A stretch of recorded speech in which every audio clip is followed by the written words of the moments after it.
my stepsister know about our relationship? I whisper these words into the emptiness of my chamber, as if the walls might carry them to you. You are not here, yet my heart speaks to you in every breath. The burden of secrets has always been heavy in a palace, but today it feels unbearable, for the secret is not just mine anymore. She knows, my stepsister knows, and what troubles me most is not her judgment nor the fear of scandal, but the shadow it casts over us. You once told me, with trembling hands in mine, that this path would never be easy, that the crown I wear is both a shield and a shackle. I dismissed your fears then, too proud, too blinded by love to imagine that whispers could wound us. But now, I see them gathering like storms on the horizon. I must confess something, my love. I am torn between rage and despair. Rage that anyone dares to see our love as a crime, and despair that you might suffer because of me. I would rather lose the throne, the jewels, even my name, than lose the quiet faith you place in me each time your eyes meet mine.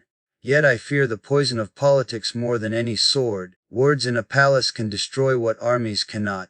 Still, when I close my eyes, it is not fear that lingers, it is you. The way you smile when I call you mine. The way your voice trembles with both doubt and hope when you speak of the future. That vision is my compass, guiding me through every storm. I want to make you my queen, not just in secret, but in the light of day. But will you endure the weight of a crown, when it comes chained with suspicion and sacrifice? I am writing these words in silence because I cannot bear the thought of you feeling alone. Remember this, no matter what they say, no matter how the walls close in, I am yours. My heart has chosen you, and that is a vow stronger than blood, stronger than royalty. You are not just part of my story, you are its beginning and its end. I sit alone in the dim glow of the study, the velvet curtains drawn against a night that seems too eager to listen. My hand trembles not from cold but from the memory of your laugh. Light, impossible, threading through the heavy hush of these rooms like a secret melody. There is a peculiar cruelty in the way the palace keeps its own council, marble that remembers every footstep, portraits that watch with the incorruptible hush of oil and varnish. I pace because motion steadies the mind. I write because words are the only things I can send you without risking the exposed corridors. If I could fold this room and hand it to you, I would. Instead, I fold my thoughts and send them as letters that will never be posted, sentences that find you in the quiet between your breaths. I have learned to read faces as others read treaties, to sense the soft shifts of allegiance in a bow, or the danger in amiable eye contact. Yet there is a helplessness that knowledge does not cure. I can decipher a courtier's lie from his pallor, but I cannot unlearn how utterly I belong to you. When you are absent, the world grows absurdly large and achingly small at once. The chandeliers that once dazzled now hang like constellations I cannot reach. The banquet halls spread like oceans of etiquette I have no desire to cross. It is strange how a single thought of you can render every title I own pointless. What is a name carved on a stone when there are mornings I would trade it to wake with your hand in mine, to know without pretense that the thing we have is not a theft but a truth.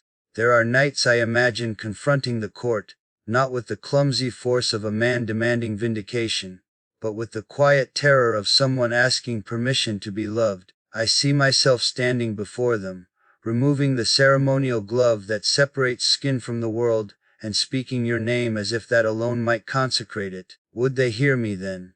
Or would their ears be tuned only for scandal, for the delicious murmur of impropriety? I think of my step-sister, and the look that passed between us when she learned. A look that was not merely surprise, but something sharper, an understanding that life in these walls is an arranged constellation of interests, and that disruptors, however tender, are dangerous. She is not the enemy, not truly. She is merely another heart trapped inside the same gilded cage, compelled by duty to keep its bars intact. Sometimes I imagine escape, not for cowardice but for courage, to take you somewhere the titles cannot follow, where our love would not be a matter for gossip, but a fact of daily survival. The problem is that the world beyond the palace is not the tidy refuge my fantasies paint. There are dangers there too: poverty, anonymity, the long grind of days when the only reward is the other person's hand. Would you risk that with me? Would your laughter remain bright if stripped of the comforts you have known? I do not know the answer, and that ignorance torments me more than any insult. To ask you to forsake your life for mine is to place upon you a cross made of promises. To keep you here is to place upon you a crown heavy with watchful eyes. Both choices bear weight, both are acts of love and of selfishness. When I recall our stolen moments, those tiny rebellions against protocol, I see them illuminated, a brush of fingers beneath a velvet sleeve, a book passed between us with a line underlined. The way you leaned in as if the world might listen and not know our names. Those memories sustain me like secret nourishment. They are proof that the heart can be clandestine and triumphant at the same time. Still, each memory carries risk: a misplaced smile, a servant's rumor, the wrong cadence in a sentence. The machinery of court is precise in its relentlessness. It grains rumors into reputations and reputations into alliances. It converts the private into policy.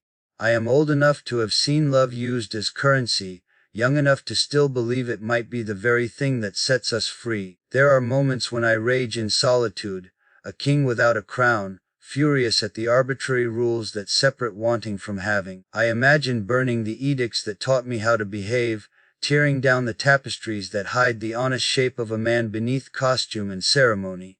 Yet rage is only a spectacle, and spectacle in a palace is rarely a purifying flame. It becomes instead another tale to be whispered, another reason to find fault. So I channel that fury into strategy. I practice the diplomacy of tenderness, the slow art of convincing a reluctant world that our union is not an affront, but an enrichment. I do this not because I am clever, though perhaps I fancy myself so, but because love has taught me a new form of patience, one that does not acquiesce but persists with quiet insistence. If I speak plainly now, it is because I am tired of half-truths. I will not parade you like a trophy, nor will I hide you like contraband.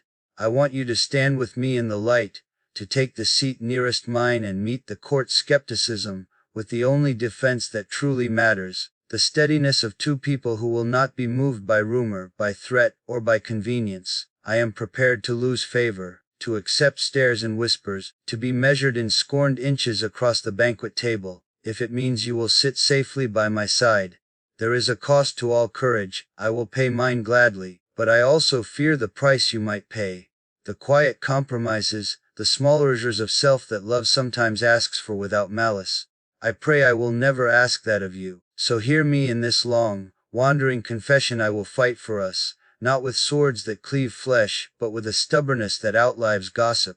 I will reweave alliances, soften hardened faces, and if need be, rewrite the story they wish to tell about me so that your name fits within it without shame.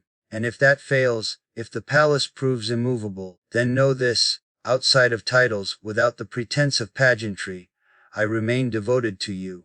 I will build a life where the only judgment that matters is ours. Perhaps that is the truest revolution: to love quietly and insistently until the world has no choice but to acknowledge the truth of it.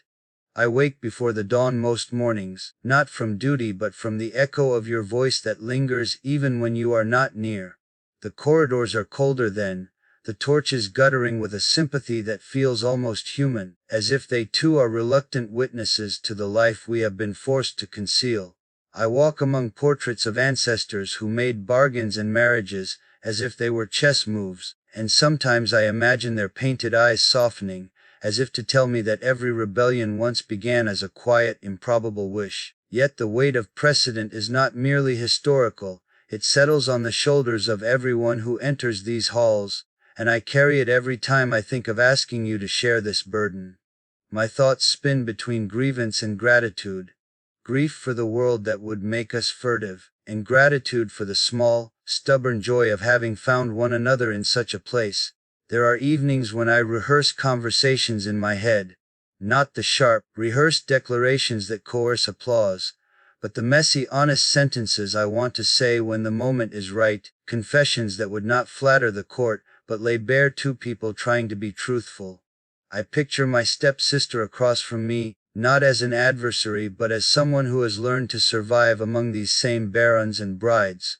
When she and I traded that look after she learned, it carried a language of its own, disappointment, perhaps, but also the tired calculation of someone who knows the cost of breaking the rules. I want to reach across that distance and tell her that our love is not a scandal to be exploited, but a life to be tended. Whether she will hear me or hold to custom is a question I have no right to answer for her.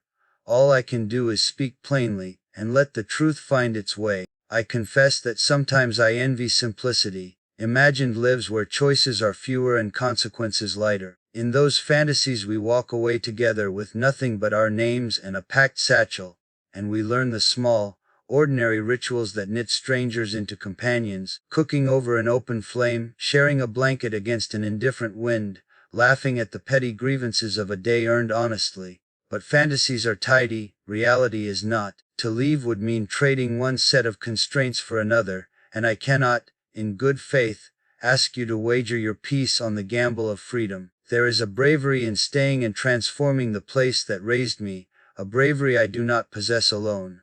If I am to ask anything of you, it must be to join me in that labor, to fashion from our love both shelter and defiance.